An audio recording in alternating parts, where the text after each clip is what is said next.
Digong at Garma magjowa. Ito ay ayon sa interview kay Ramon Tulfo na kapatid ni Senator Raffy Tulfo na magjowa umano sina dating Pangulong Rodrigo Duterte at ex-PCSO Chief Royen Garma.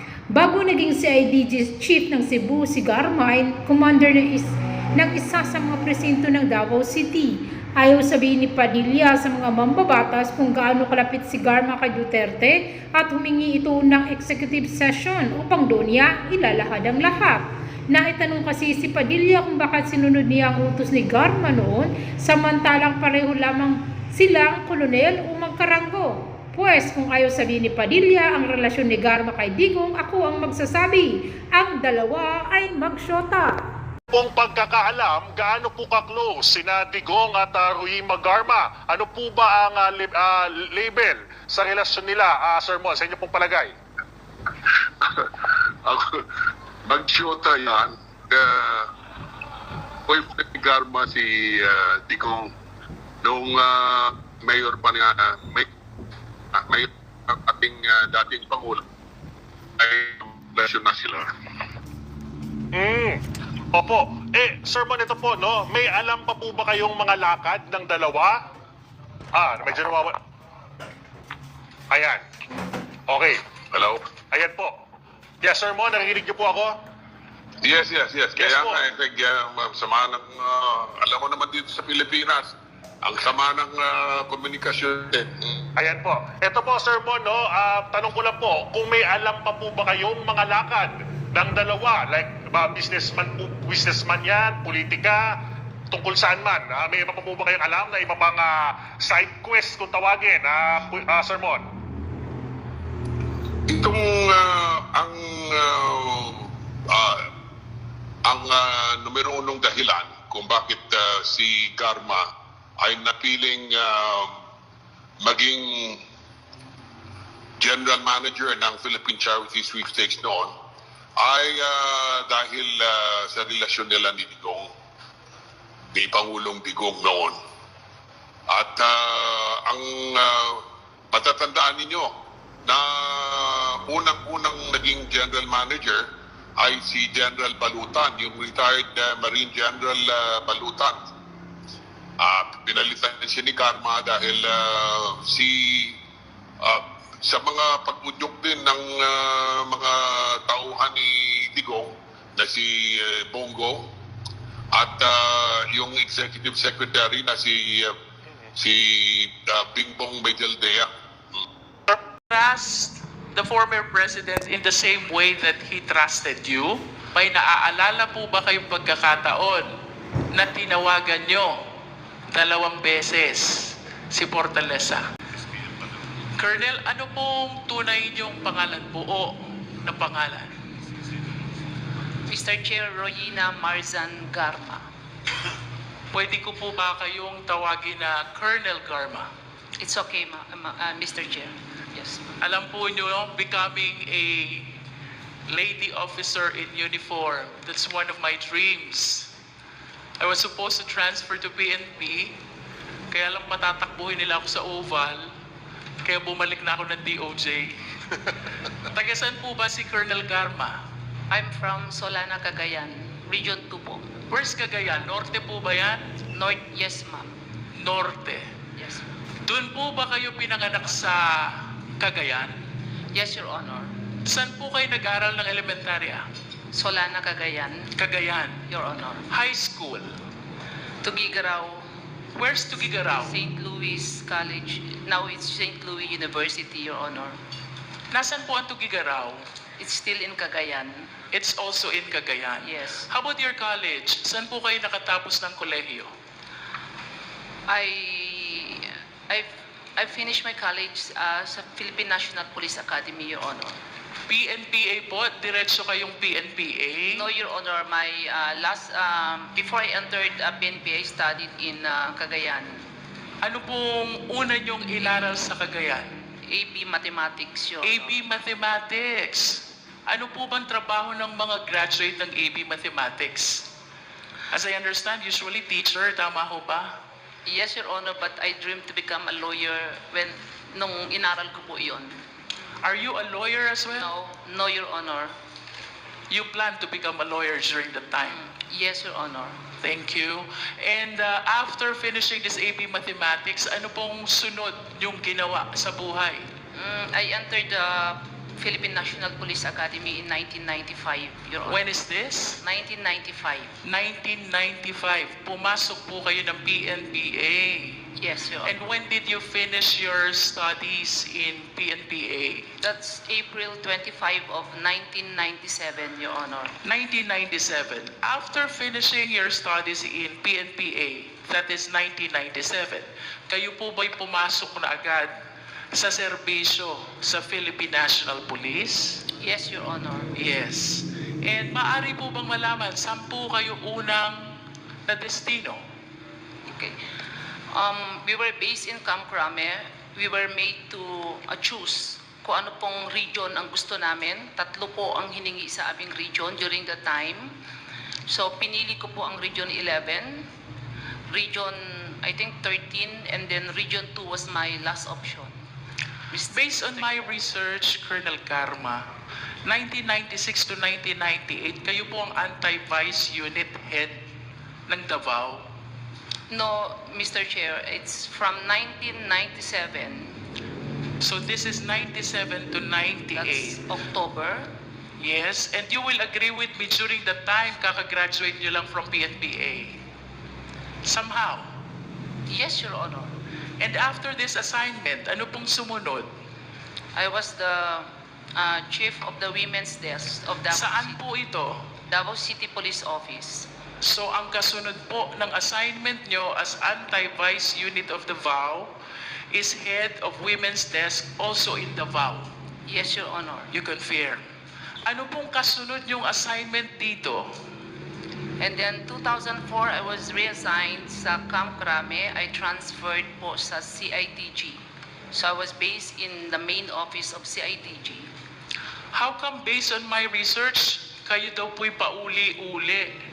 Manila CIDG and Davao CIDG. How true is this? Yes, Your Honor. In 2004, I was reassigned to Camp Crame. So change of unit po from PRO, Police Regional Office 11, I was transferred to a National Support Unit, which is the Criminal Investigation Detection Group.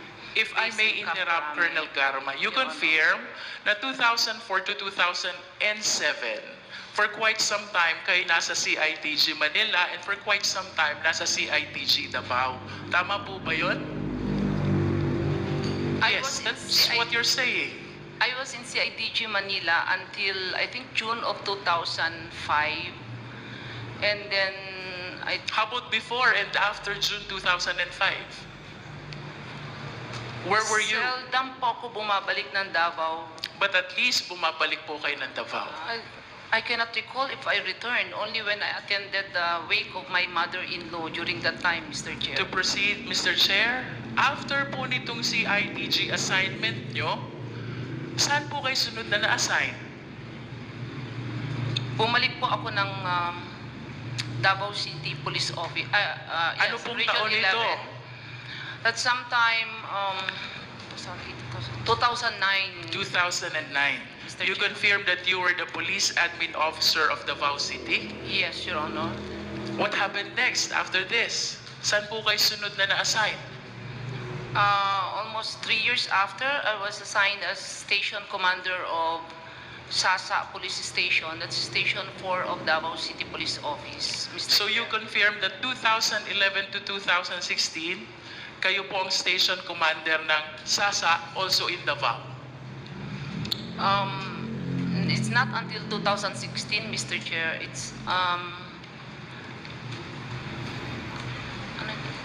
Maybe until 2015. 2014, and from 2014 to 2015, that's Santa Ana Police Station of Davao City Police Office. But So, again, Santa Ana is likewise in Davao. yes, Mr. Chair. And what happened after the Santa Ana Davao assignment? January, I was issued an order to undergo police officers senior executive course. And do you confirm 2016 kayo po ang CIDG Director ng Davao Province? No, no. So Your where Honor. were you in 2016? I was undergoing a mandatory training. And Your after the Honor. mandatory training, where did you go? January of 2017, I was designated regional chief of CIDG Region 7, Mr. Chair. Where is that? Region 7. What Cebu. province is this? Cebu. Cebu. Was there no time during which you were assigned as CIDG Director of Davao? Never, Mr. Chair. Okay. And after your assignment as Chief of Police of Cebu City, no, CIDG Director of Cebu City, 2017, saan po kayo sunod na na-assign? Director of Cebu City Police Office. 2018, Director of Cebu City Police Office. And after your stint as Cebu City Director of Police, ano pong sunod ninyong pinuntahan? I retired early and I applied for the position of General Manager of the Philippine Charity Sweepstakes Office, Mr. Chair. Can you please share with us, ano po yung exact date na kayo ay na-appoint as General Manager ng PCSO? I think that's July of 2019. I think 2019. July 15, 2019. Mr. Tama Chair. po ba? Yes. Balikan ko po yung naging career nyo sa Davao. At ako po'y medyo napapaisip lang, kayo po'y taga-Norte, kayo po'y taga-Cagayan. Bakit po kaya kayo'y dito sa Davao halos nag-spend ng inyong career in PNP? Tama po ba yung observation ko? Yes. Almost Your your Honor. entire career was spent in Davao. Yes, Your Can you Honor. describe to us, ano po bang peace and order situation sa Davao from 1997 until 2015? It is very peaceful and it is one of the most livable city in the Philippines, Mr. Chair. Very peaceful and one of the most livable city. What do you think is the reason kung bakit po peaceful and one of the most livable city? I think because of the overwhelming support of the LGU sa police and the social welfare of Davao City is really working. You in addressing mentioned- poverty. You mentioned about the overwhelming support of the LGU to PNP. Yes, Mr. Chair. Yes. Of course, it is a common knowledge as early as 1988, mayor na po ang ating dating Pangulo, former President Rodrigo Roa Duterte. Yes, sir. Would you agree with me if I would say na kaya po peaceful at livable ang Davao is because of the leadership of the former President? Yes, Your Honor. You agree? Yes, I agree. And would you agree with me also if I would say, kaya po kayo nainganyo na dito manatili sa Davao, na gustuhan nyo ang leadership ng dating Pangulo sa Davao? No, Your Honor. So what is the reason? My ex-husband is from Kitapawan. Where's Kidapawan? That's Region 12. And It's near Davao. yeah, and he convinced me that Davao is better than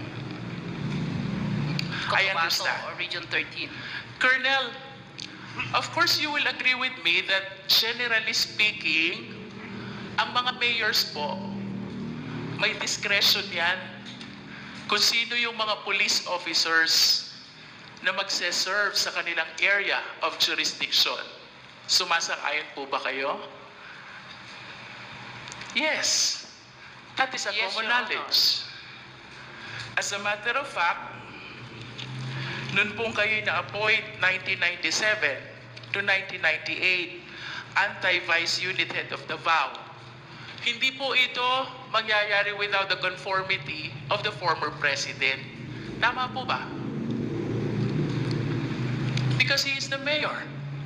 No, And the mayor can say, I want someone else. No, Your Honor. I No? earned it, Your Honor. Okay. How about your appointment from 1999 to 2004 as head of Women's Desk of Davao? Don't you think ito po'y idinadaan at ikinokonsulta sa mayor before an officer is assigned? I am not aware of that policy during that time, Your Honor. Well, I'm sharing with you, Colonel Garma, that by way of general practice, kinukonsulta po ang mga mayors kung sino ang i-appoint na officer dun sa kanilang area of jurisdiction. I'm speaking based on experience because I came from the LGU. How about your appointment from 2004 to 2007 as CIDG Officer of Manila? Paano po kayo napunta sa Manila? Mr. Chair, way back 2004, my marriage was on the rock. So I have to leave Davao because of a scandal. In other words, kaya lang po kayo umalis ng Davao during this time Yes. is because your marriage is failing already? Yes, Your Honor, and there was a big scandal, so I have to leave Davao. Thank you. Colonel Garma, how about 2009? You were Davao City Police Admin Officer. Would you agree with me if I would say na hindi po kayo mapupunta dito kung hindi payag ang dating Pangulo? No, Your Honor. How about your appointment from 2011 to 2016? Station Commander po kayo ng Davao? At ito po hindi rin mangyayari kung hindi payag at walang conformity ang dating Pangulo. Sumasang-ayon po ba kayo? Because it is a station commander position, it must be approved by the office of the mayor, Mr. Chair. So you agree? Yes, Mr.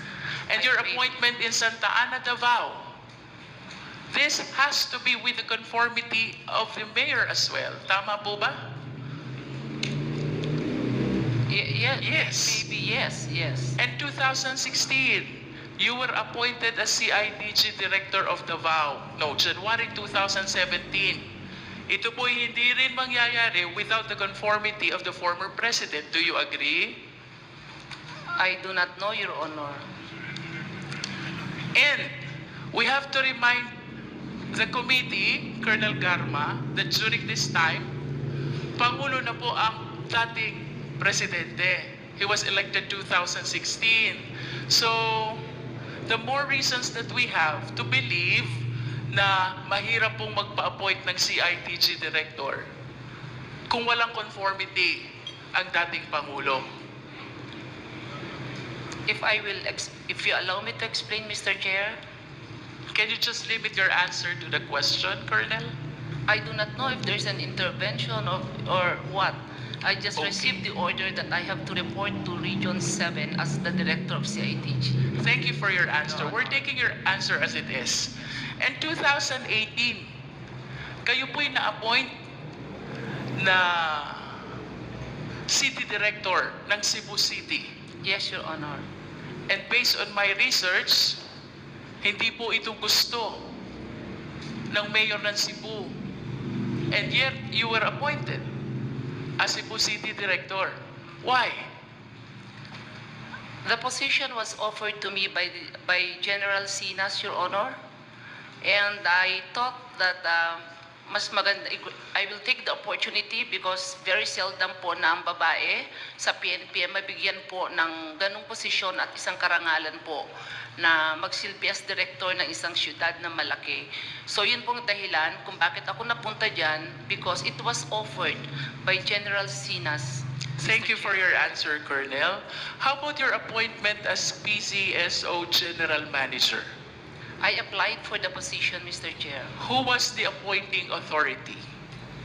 The President, Mr. The Chair. President was the one who appointed you. At kanina po sinabi nyo na nag-retire kayo ng maaga. Yes, Mr. How Chair. early did you retire from the PNP to accommodate the appointment in PCSO? I served the Philippine National Police for 24 years, Your Honor. 24 years. Tama po ba yung kwenta ko na 10 years before your retirement ay lumipat na po kayo ng PCSO? 10 years? Yeah, yes. I'm the correct. mandatory retirement, Mr. Chair.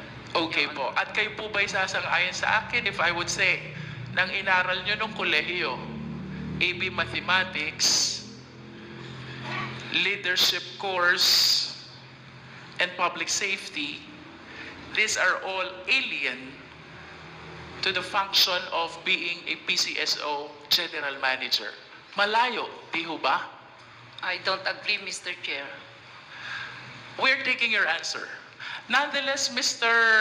Chair, Colonel Garma, the reason why you were appointed for PCSO General Manager is because the President trusted you that you can discharge the function of this office. Tama po?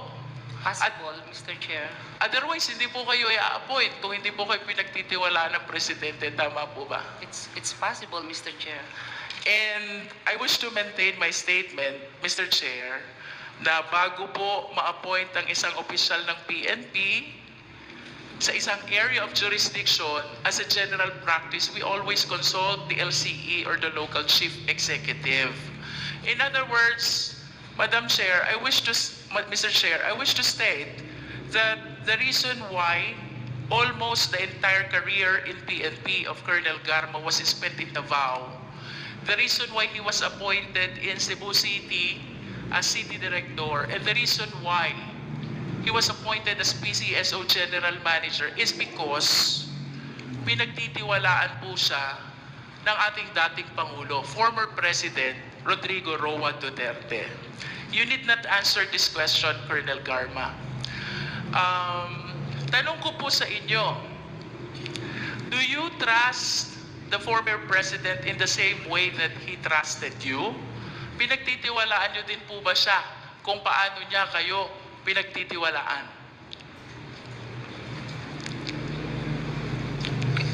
Mr. Chair, in what aspect, Mr. Chair?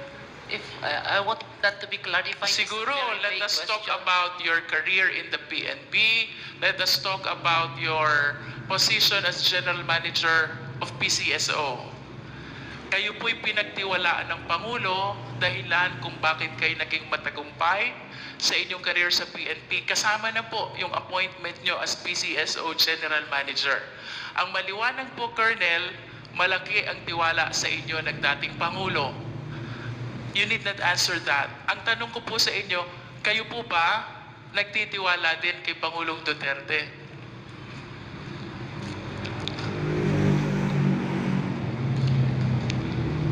Of course you do. Of course, yes, ma'am. Yes. Otherwise, hindi nyo po tatanggapin itong mga appointment na ito sa Davao, including your appointment as PCSO General Manager. At yung pong tiwala, yun po'y ina-earn. Tama po ba? And I must say, ito po'y nag-umpisa sa inyong paghanga sa kung anong mayroon sa Davao. You admired his leadership. Reason why you believe in the capability of the former president. Tama po ba, Colonel Garma? No, Mr. Chair. Why? You don't believe the president? I believe, but I don't admire. You don't admire. Okay. Let me correct my terminology. You believe the president because you have seen what he has done already in Davao. Because you said earlier, livable and peaceful city ang Davao. And it is because of the leadership of then Mayor, the former President Rodrigo Roa Duterte. Tama po? Yes, Mr. Part of that. Yes. And kasama po sa paniniwala niyo sa leadership, you also believe in his programs. Tama po ba? Part of that, Mr. Chair. Yes. In other words, kayo po'y naniniwala din sa ipinaglalaban niyang dapat supilin ang droga sa Pilipinas. Naniniwala po kayo. Yes, Mr. Chair. And naniniwala din po kayo na dapat mawala lahat ng mga drug lords at lahat ng mga sangkot dito sa dangerous drugs operation. May I ask what it means? Naniniwala din po kayo na dapat mawala lahat ng mga drug lords. Hindi po yung term na mawala, Mr. Chair. I think justice should be served, but Yes, not mawala. justice should be served. Yes, Mr. And in conclusion, Colonel Garma, naniniwala po kayo sa war against drugs.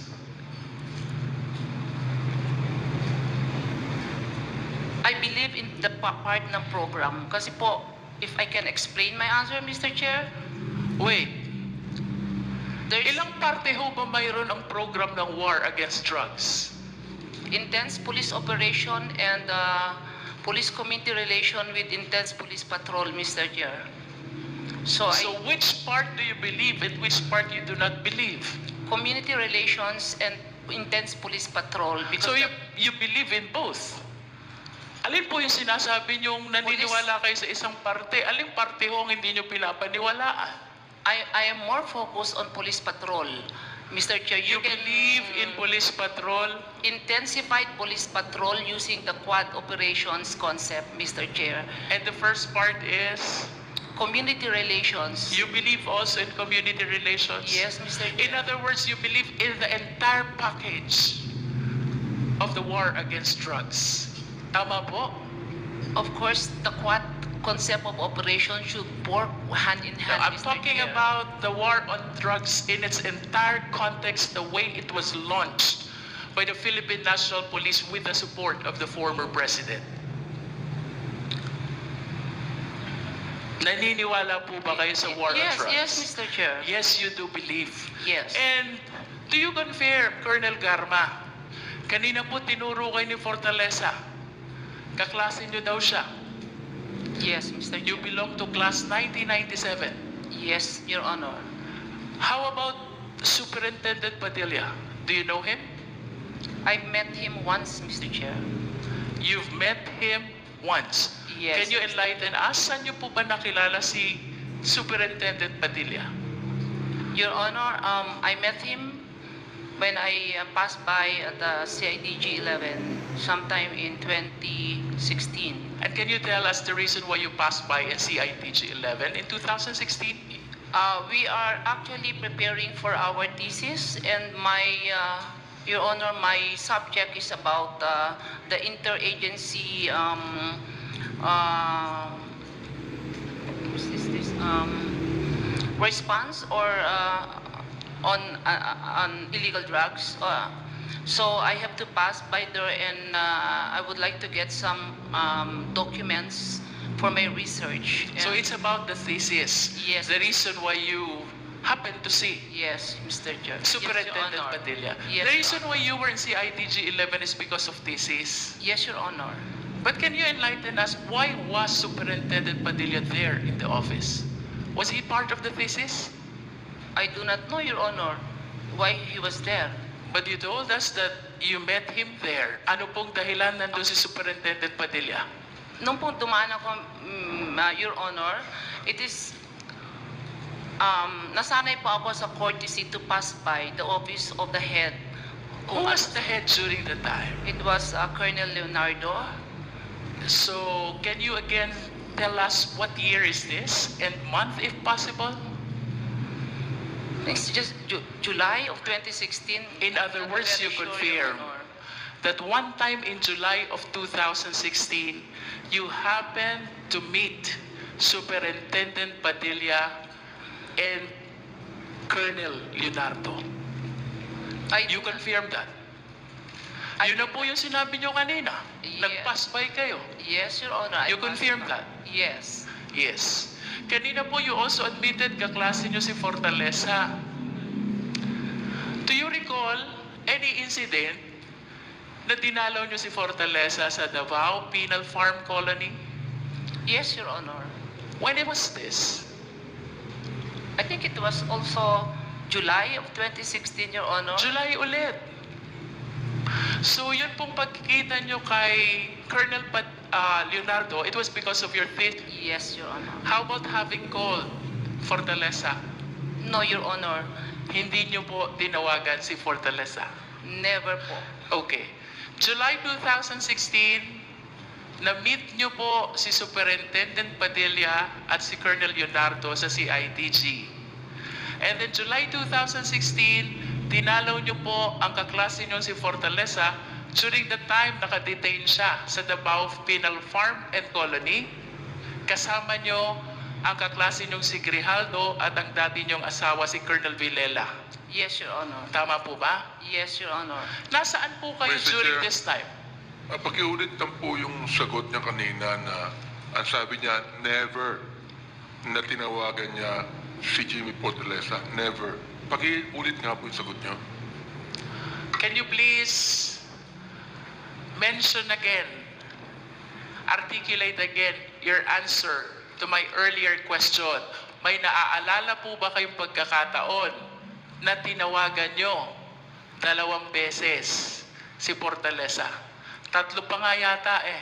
Wala po ako Mr. Chairman, naalala. Mr. Chairman, before... Yes. Just quick lang po, Mr. Chairman. Just to remind Colonel Garma, you're under oath. Yes, Mr. Chair. If we prove that indeed you're lying, we might cite you in contempt. Yes, Mr. Chair. Thank you, Mr. Chairman. I'm about to wind up, Mr. Chair. During this time, July 2016 and August 2016, nasan po ang assignment ninyo, Colonel Garma? I was undergoing schooling, so I don't have a unit or assignment, Your Honor. Wala pa po kayong unit assignment. Yes. Wala pa akong office. Wala po. But considering that almost your entire career was spent in Davao, I think it is reasonable to believe na kahit papaano, alam nyo po yung mga nangyayari sa Davao. Somehow, yes. Yes or no? Hindi ho lahat, Mr. Chair. Your Some. Honor. Would you say yes? Your Honor, hindi kasi ako mahilig lumabas, magkipag-socials. Okay, let me be sometimes I'm not specific, even Colonel updated. Garma. Except kung trabaho ko po yun, Mr. Did you Chair. come across the killing of 3 Chinese nationals in Davao Penal Farm and Colony? Of course, nabalita po narinig namin, yes. Saan nyo po nabalita? Hindi ko na po ma-recall, but napag-uusapan Sino pong kausap nyo sa usapan na sinasabi nyo? kahit sinong pulis po. Kahit sinong Kasi pulis. it's a Can you big please name case. names? I Sino cannot- po yung mga pulis na nakakausap nyo tungkol sa 3 Chinese nationals na napatay?